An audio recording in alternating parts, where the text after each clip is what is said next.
자, 잘 들어봐. 우리 엄마 아빠가 연애를 할 때 아빠가 너무 잘해주는 거야. 그래서 엄마가 눈이 뒤집어졌대요.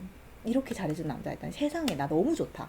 그래서 엄마도 우리 연애를 많이 못 해봤어. 근데 우리 엄마가 우리 집에서 가장 곰이에요. 그러니까 정말 착하고 순진하고 사람 잘 믿고 곰이야. 그러니까 막 머리를 굴려서 뭐 하고 이런 거 전혀 못해. 너무 순진해.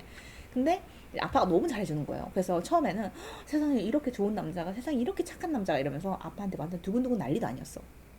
근데 이제 처음으로 엄마가 연애를 결심하게 됐던 계기가 뭐냐면 여러 가지 설이 있는데 정확하진 않아요. 저도 기억이 잘 안 나는데 엄마가 지난 연애에 약간 실패했어요. 엄마가 좋아하는 남자가 있었는데 엄마는 그 남자가 자기를 좋아한다고 약간 확신을 했었어. 그 당시에. 그랬는데 그 남자가 엄마가 가장 좋아하는 여자친구하고 연애를 시작한 거예요. 그러니까 엄마는 이미 이 남자랑 썸을 타고 있었고 거의 사귀는 단계라고 생각을 했는데 갑자기 엄마의 절친 중에도 굉장히 예쁜 여자친구랑 바람이 나서, 그러니까 바람이 아니지 어떻게 보면 썸 타는 관계였으니까, 그래가지고 연애를 시작한 거예요. 근데 엄마는 감정적으로 너무나도 상처를 받았대요. 너무 상처를 받아서 세상에 정말 너무 난 너무 믿었던 친구에게 남자를 뺏기고 이 너무 좋아했던 남자가 나를 배신하고 나의 절친과 사귀다니 이러면서 감정적으로 엄청나게 상처를 받은 상태인 거야. 그래서 엄청 좀 이렇게 약해져 있는 상태였는데 그 당시에 아빠가 너무 잘해주고 연애를 할 때도 아빠가 너무 뭐 이렇게 감정을 쏟아 부으니까 엄마가 이 남자다 약간 이런 생각을 했다는 거지. 세상에 정말 이 남자다. 내가 이 남자 놓치면 다시는 이런 남자 못 만난다 이런 생각했고, 특히 엄마가 그래 이 남자야 결혼해야겠다라고 생각했던 게 뭐냐면 엄마가 굉장히 아파졌던 날이 있대요. 저녁에. 그래가지고 엄마가 누워가지고 아 너무 아파 막 이러고 있는데 아빠가 엄마 밤새도록 간호를 해대 막 그러면서 막 난리 치고 약 사주고 막 난리 다치면서 학교 우리 아빠가 선생님이잖아. 그래서 학교에 이제 출근하기 전까지 엄마 옆에서 간호를 하다가 이제 약봉다리 이렇게 들고 이렇게 엄마 배 위에서 이렇게 잠이 들었대. 엄마 배 위에 약봉다리 놓고 이렇게 잠이 들었대. 근데 이제 아빠가 계속 엄마 아픈 엄마를 보면서 내가 대신 아프면 좋겠다. 내가 너 대신 아프면 얼마나 좋을까. 막 계속 그러면서 엄마를 밤새도록 이렇게 이야기를 했대요. 근데 근데 이제 아침에 이렇게 일어났는데 아빠가 일어나면은 맛있는 거 사 먹어라 이렇게 하면서 그때 당시에 이제 2,000원이면 한 2만 원 정도라고 쳐. 2만 원 정도 되는 돈과 이제 약봉다리를 탁 두고 엄마한테 아침에 일어나자마자 맛있는 거 사 먹고 어쩌고저쩌고 이렇게 하고 이제 갔대. 엄마가 내가 한 6남매의 맏딸로 태어나서 얼마나 고생을 하고 살고 항상 그 양보하는 삶을 살았는데 드디어 나한테 이런 사랑을 준 사람이 있구나 이라고 생각하고 아빠가 한 2년 연애했나? 그러고 바로 결혼을 했대. 근데 근데 그래가지고 둘이 이제 큰 사랑을 한 다음에 결혼을 했는데 나중에 이제 결혼하면 남자들이 다 변하잖아요. 근데 그 당시에는 더 심했대요. 그러니까 요즘엔 남자들이 그렇게 급격하게 변하는 경우가 잘 없지만 우리 엄마 나이 때는 남자들이 연애를 할 때는 감도쓰기도 다 빼주다가 결혼을 딱 하는 순간 갑자기 짠돌이를 바뀌고 막 완전 이제 남자가 바뀐대요. 그러고 나서 이제 엄마가 이제 원래 공무원이었어요. 우리 엄마도 무슨 공무원이었나 무슨 아무튼 이제 되게 안정적인 그런 직업을 가지고 있는 사람이었어. 근데 엄마가 이제 애도 둘 낳았겠다. 그다음에 나의 꿈을 찾겠다 이러면서 엄마가 이제 난 작가를 할 거야 이러면서 일을 그만뒀거든요. 근데 아빠는 엄마가 일을 그만둔 걸 굉장히 이렇게 반대를 했어. 근데도 불구하고 엄마가 그 직업을 떼어주고 나는 꿈을 꾸겠어 이렇게 했는데 이제 그때부터 아빠가 본격적으로 이제 마음이 확 이렇게 바뀐 거야. 그래가지고 한 번은 엄마가 엄청 아픈데 아 어떡하지? 아빠 보면 안 되는데 아빠가 어떻게 했냐면 엄마한테 야 병원에 가느니 차라리 그냥 나가 죽어라 막 그러니까 말 그대로 나가 죽어라는 아니지만 뭐 그런 식으로 얘기를 하면서 엄마한테 엄청 구박을 했다는 거지. 그래가지고 엄마가 정말 연애할 때 내가 아프니까 밤새도록 울면서 간호하고 돈 넣어주면서 이거 먹고 약 먹으라고 했던 그 남자 어디 갔냐면서 엄마가 그렇게 분노했다는 거 아니에요 여러분. 근데 잘 보세요. 여기에서의 그 굉장히 중요한 그게 있는데 첫 번째 전 남자친구 전 남자친구하고의 안 좋은 사건 때문에 전 남자친구한테 있었던 이제 안 좋은 트라우마나 이런 것 때문에 다음 남자친구를 만났는데 그 전 남자친구하고 다르다는 이유로 이 남자를 너무 쉽게 연애를 하거나 아니면은 이 남자한테 너무 빠지고 얼마 연애를 하지도 않은 채로 결혼하잖아요. 무조건 결혼 생활 실패할 수 있어요. 정말로. 왜냐면 연애라는 것은 정말 오래 해봐도 이 사람이 정말 어떤 사람인지 알 수가 없는 거예요. 진짜 한 5년, 6년 만나도 아, 이 사람이 이런 모습이 있네? 내가 몰랐던 모습이 있네? 이런 게 연애야, 여러분. 상대방한테 기대를 아예 안 해야 돼. 그러니까 이 사람이 이렇게 하는 거 저렇게 하는 거를 보면서 아, 이 사람이 이렇게 하니까 평생 이렇게 해주겠지 이런 기대 자체를 안 하고 해야 돼. 그러니까 아, 나는 솔직히 말해서 엄마의 실패 사례로 보는 경우도 많고 아, 아빠한테 혼나도 어떻게 해. 아빠가 잘못했는데 그 아빠가 평생 지고 살아야 될 책임이지. 그렇다고 해서 우리 아빠가 평생 이렇게 엄마한테 구박을 하거나 이런 건 아니야. 그러니까 그런 시기가 있었다는 거지. 엄마가 이제 아빠 말을 다 이렇게 무시하고 일 그만두고 엄마 마음대로 살았으니까 그것도 이제 엄마가 져야 되는 책임이고 서로 이제 연애는 원래 합의예요. 결혼은 원래 합의하고 같이 사는 건데 엄마도 아빠의 의견을 무시했고 아빠도 이제 엄마를 좀 약간 괴롭힌 게 있으니까 둘 다 잘못한 거야. 그러니까 이건 어쩔 수 없어. 근데 아무튼 그러니까 엄마가 감정적으로 굉장히 약할 때, 굉장히 연약한 상태에서 이 남자다 이렇게 결론을 내린 게 그 남자가 좀 잘해줄 때. 그럼 당연히 실패하지. 이 남자의 완전 끝들을 다 봐야 돼요. 이 남자가 정말로 어려운 시기 때는 어떻게 변하는지, 이 남자가 가난하거나 힘들거나 사업이 망했거나 이랬을 때는 어떻게 하는지를 다 봐야 돼. 근데 그런 것도 모르고 그냥 너무 잘해주네? 내 아플 때 이렇게 잘해주네? 그런다고 결혼을 해? 네 인생이 달린 건데 그런다고 결혼을 해? No, God! 안 되죠, 여러분. 무조건 이 남자의 끝을 다 보고 아, 내가 이런 모습까지도 사랑할 수 있다면 아니면 이런 모습이 있는데도 불구하고 저런 모습이 있는 거를 다 봤다면 나는 괜찮다 할 수 있다는 거죠. 이제 저희 엄마가 그때 이후로 이제 엄청 되게 여러 번 반복해서 얘기한 거거든요. 엄마가 아, 그때 내가 약봉지 그거에 감동만 안 받았으면 지금도 결혼 안 했을 거다 이런 얘기를 하거든. 근데 제가 항상 엄마한테 그렇게 얘기해요. 그러니까 엄마뿐만 아니라 연애를 못하는 굉장히 많은 친구나 이제 우리 이모들한테도 내가 심지어 얘기하는 건데 남자의 진짜 단순하게 좀 좋은 모습, 특히 이렇게 잘해주고 약한 모습을 보고 거기에 빠지면 무조건 실패하는 연애를 할 수 있다는 거야. 근데 여자는요, 남자한테 언제 빠져야 되는 줄 아세요, 여러분?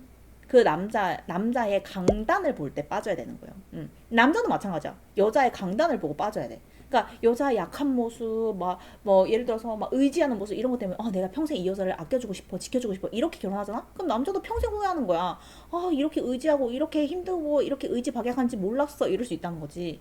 근데 여자가 정말로 딱 봐봐. 어떤 힘든 일이 있어. 집이 망했어. 그럴 수 있지. 사회 망했어. 근데도 불구하고 여보 걱정하지 마. 우리들이 처음부터 시작해서 다시 이렇게 살 수 있어. 실패는 언제나 오는 법이야. 근데 우린 상관없어. 우린 다시 해낼 수 있으니까. 이런 모습을 보여주는 와이프랑 결혼하는 거예요. 그게 아니라 우린 망했어 이제. 난 당신이 돈 잘 버는 줄 알고 결혼했는데 이제 어떡할 거야. 이렇게 하는 와이프랑 결혼하지. 그럼 그 순간부터 망하는 거야. 그러니까 내가 잘 살고 내가 행복하고 내가 괜찮을 때 이 여자의 어떤 모습을 보고 결혼하는 게 아니라니까. 마찬가지 여자도 남자가 잘 나갈 때 결혼하는 게 아니에요. 그러니까 남자가 힘들 때나 어려울 때나 어떤 마음을 가지고 어떻게 문제를 해결해 나가는지를 보고 그 모습에 반해서 결혼을 해야 되는 거예요. 근데 그걸 모르잖아. 근데 그걸 모르고 그냥 내가 잘해줘서 어쩌고저쩌고 행복한 시나리오만 쓰면은 무조건 망하는 게 결혼이라는 거예요. 그러니까 나는 가장 아티하고 결혼을 하게 된다면 내가 아티하고 결혼을 해야지라고 결심한 가장 큰 이유는 그거야. 그러니까 가장 힘든 가난한 시절을 함께 보냈다는 게 나한테 제일 커요. 왜냐면 그때의 가난함은 정말 큰 가난함이었거든요. 그러니까 자발적으로 선택한 가난함이긴 했지만 우리가 정말 어려웠던 시기에 정말 막 라면도 정말 반 찢어가지고 둘이 갈라먹고 하던 시절에 그렇게 어려운 시기를 함께 보냈을 때도 단 한 번도 우리는 안 돼. 우리는 힘들어서 뭐 못할 거야. 너랑 너무 사는 게 힘들다라든지 포기를 하지 않는 그 모습이 그게 지금 한 3, 4년이 지난 지금도 제 머릿속에 그대로 있어요. 그래서 우리는 정말 아무 어떤 어려운 시기가 와도 헤쳐나갈 것이다. 이게 있으니까 가난한 거야. 원래 진짜 어려울 때의 그 사람의 모습이 정말 그 사람의 진실한 모습이라는 얘기가 있잖아요. 근데 나는 내가 그 당시에 아티한테 얼마나 멋진 모습을 보여줬는지는 솔직히 모르겠어. 왜냐면 그 당시에 내가 많이 힘들어하고 막 많이 지쳐 있었고 짜증도 많이 내고 막 그랬거든. 그래서 아티는 저한테 똑같이 그렇게 이 여자 대단한 여자다 이렇게 생각했을지는 모르겠어.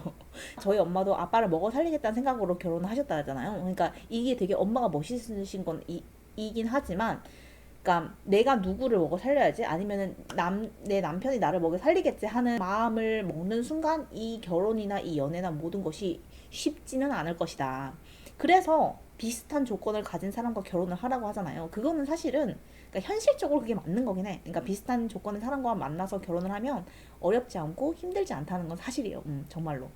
왜냐면 남자하고 여자하고 서로 그게 안 맞잖아요. 그러니까 남자는 되게 잘 나가는데 여자가 돈이 없거나 아니면 여자가 되게 직업적으로도 성공적이고 돈이 많은데 남자가 그것보다 좀 하등이다.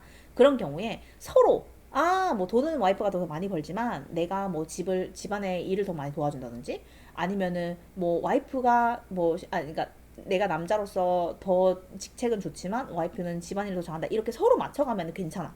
근데 이게 참 웃긴 게 어쩔 수 없이 특히 우리나라에서는 더 남자가 더 성공해야 된다. 약간 이런 믿음이 있잖아요.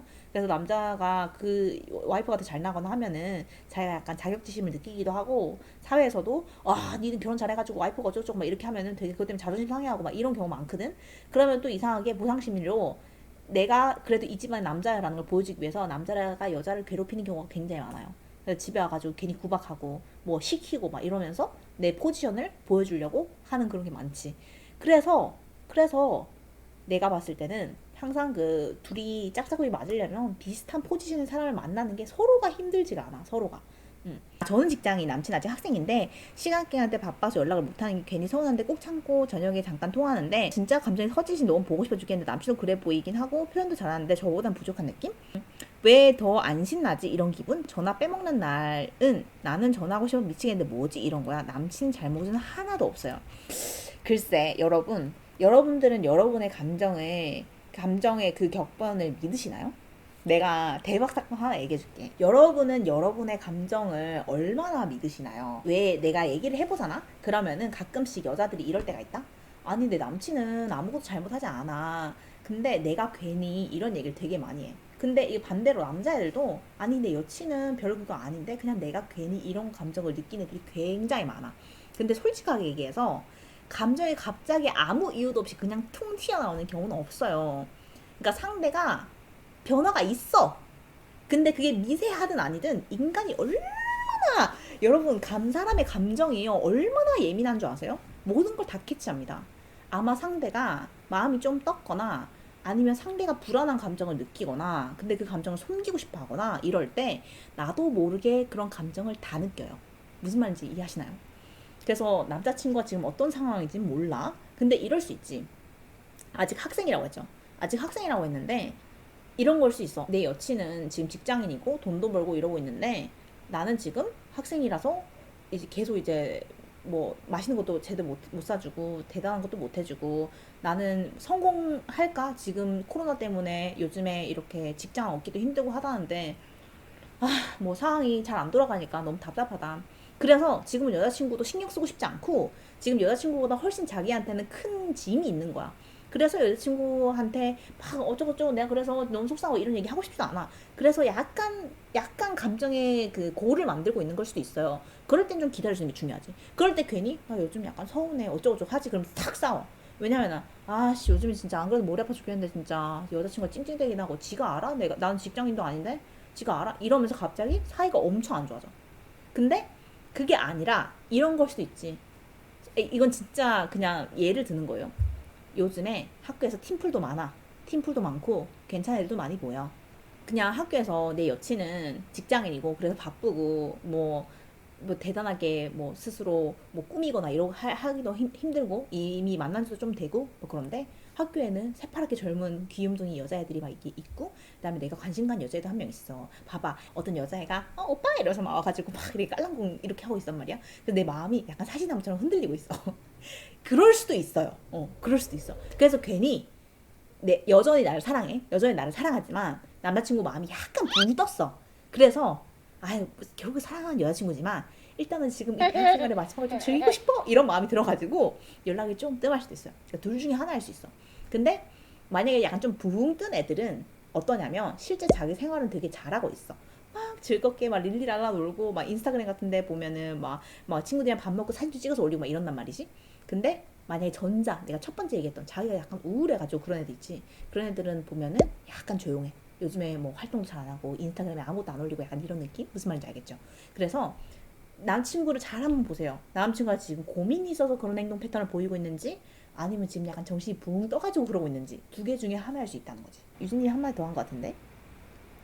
그쵸. 제가 긁어부스럼 만들지 말고 가만히 있는 게 배려겠죠? 근데 제가 감정 숨기는 거 너무 못해서 서운한 게 있으면 같이 전화해도 신나게 대화하는 척 하는 게 너무 어려워서 속으로 앓고 있어요. 남친이랑 사귄 지 2달 돼가고 달달하고 진짜 절 보고 싶어 하는 게 느껴지긴 하는데 제가 또 바라면 질려서 떠날까봐 걱정 좀 안 하고 싶어요. 안 그래도 되는 거 안 돼. 오케이. 오케이. 상황 판단 됐습니다. 지금 2달 만났죠. 지금 2달 만났는데 상대보다 내가 이 상대를 더 좋아하는 것 같아서 약간 걱정이 되고 감정이 이렇게 약간 흔들리고 있다는 이거야. 아니 솔직하게 말해서 2달 사귀었으면 모르는 사람이야. 2달 사귀고 뭘 봐. 깊은 연애 어쩌고 저쩌고야. 자, 2달 사귀었는데 남자친구가 나를 불안하게 해. 내가 생각하는 것보다 이 사람이 나를 별로 안 좋아하는 것 같아. 근데 여기에 있어서 지금 유진님이 너무 불안한 감정이 들고 너무 힘들다고 하잖아요.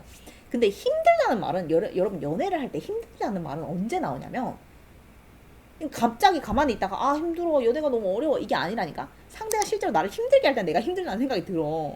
그것도 2달 만에? 2년도 아니고 4년도 아니고. 이거는 남자친구가 실제로 별로 마음이 없을 확률이 높습니다. 개인적으로 저는 그렇게 생각해요. 왜냐면 2달 정도 되잖아요. 그럼 상대가 미쳐 있어야 돼. 그러니까 나도 그렇지만. 그러니까 지금 유진님의 상황을 보니까 나는 지금 너무 좋아서 미치겠는데 상대가 사실은 마음이 뜨뜻미지근한 것 같아요. 아니면은 성격이 그럴 수도 있어. 성격 자체가 원래 그냥 그런 사람인 거야. 별로 막, 뭘 해도, 맛있네.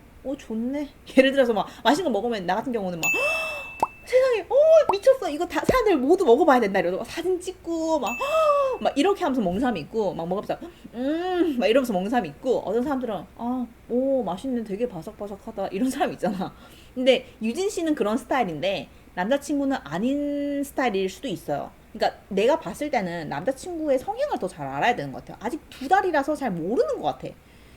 아, 남자친구는 저한테 진짜 잘해준대요. 원래 잘해줍니다. 남자친구는 원래 잘해주는 거예요. 그런데 제가 천연애랑 감정 조절 못해서 더 바라는 거면 어떡해요? 제가 봤을 때는 연애라는 거는 여러분 생각해보면 굉장히 단순해요. 그러니까 남자친구, 여자친구는 서로 굉장히 잘해주는 게 원래 일반적이에요. 여러분, 내 남자친구 굉장히 나한테 특별하게 잘해주는 게 아니야. 누구나 잘해주는 게 연애예요. 그런데 내가 오늘 이 얘기 안 하려고 했는데 이 얘기 해줄게. 잠깐만 있어봐. 원래 연애라는 건 서로한테 잘해주는 것이요. 자, 그런데 이제 상대가 내가 느꼈을 때 잘해주긴 하는데 뭔가 표현이 안 오고 약간 오가는 게 이게 탁탁탁탁 이게 아니다 라고 생각하면 첫 번째 내 남자친구 성향 자체가 원래 난리치는 성향이 아닐 수 있어. 그냥 진짜 조용한 성격일 수 있어. 그럼 내가 그걸 받아들여줘야지. 아, 내 남자친구 원래 성격 난리치는 성격이 아니구나. 그러면 그냥 그 뜨뜻미지근한 대로 즐겨주자. 근데 그게 아니라 정말로 원웨이일 수도 있어. 나 혼자 좋아하는 걸 수도 있어. 근데 2달이면 아직 알긴 어렵다. 아직 그거는 알기 어려워요. 근데 유진 씨가 말씀하셨던 대로 유진 씨는 지금 연애한 지 2달밖에 안 됐어. 그러니까 너무 얼마 안 됐단 말이야. 그래서 이게 이렇다 저렇다 구분하는 게 쉽지 않아요. 근데 내가 하나만 말해줄게. 제가 뜨뜻미지근하고 감정 표현 안 하는 남자도 한번 만나봤고 난리치고 완전 막 혼자서 편지 쓰고 뭐 영상 편지도 안 들고 난리치는 남자 만나봤거든. 근데 여러분 한 1년 정도는요 이놈이든 저놈이든 다 미친 듯이 잘해주고 난리 그런 난리를 제가 본 적이 없는 난리 다 칩니다. 원래 그래요 연애라는 것은. 근데 만약에 상대가 그러지 않다 그럼 굉장히 특이하게 감정 표현을 안 하는 스타일이거나 아니면 아직 나한테 감정이 그 정도로 크지 않을 수도 있어. 근데 그게 큰 문제가 아닐 수도 있어요. 왜냐면 초반부터 다 뜨뜻미지근 막 폭발하는 사랑을 할 이유는 없어. 좀 기다려주면 달아오르는 사람도 있어요. 그러니까 조금만 기다려보세요. 좀만 기다리면은 나중에 난리 나는 연애를 할 수 있다는 거. 그래서 조금만 기다려보세요. 오케이?